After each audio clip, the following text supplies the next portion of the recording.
Aklım almıyor senin gidişini, yok yere terk ettin sen beni. İki gözüm her şeyim, tek gerçeğimsin, kalbimin en güzel yerindesin. Bak sensiz geçmez oldu günlerim, geri dönmeni elbet ki isterim.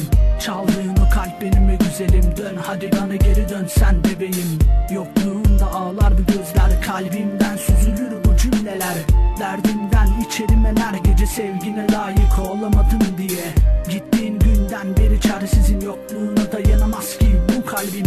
Rabbimden tek dileğim seni bu hayatta hiç mutsuz etmesin. Dün gibi aklımda gidişin ve gittiğin gün aklımı yitirişim. Artık hayatı boş verdim, sensiz hayatı düşünemem meleğim. Benim sevgimden şüphem yok, gönül isterdi ki senin de olmasın. Seni düşünmedim vaktim yok, tek dileğim mutsuz günün olmasın. Doğmasın bu sabah güneş, bu şehre doğmasın bu sabah. Olmasın bu defa, ayrı gayrı olmasın bu defa.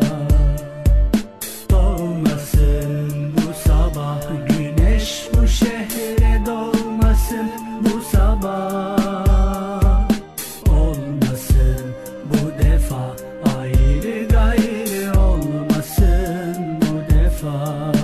Hayır olmasın, doğmasın bu sabah güneş bu şehre. Adın dilimde her zamanki gibi, yine vurdum kendimi boş kadehlere.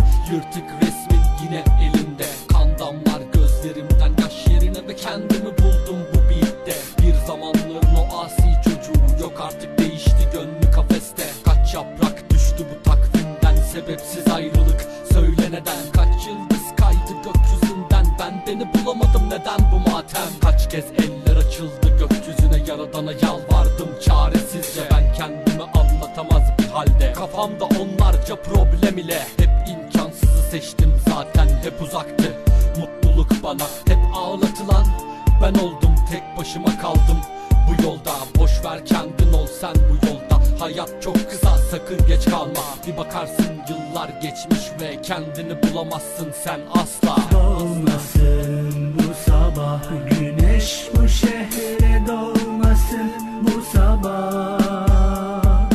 Olmasın bu defa, ayrı gayrı olmasın bu defa.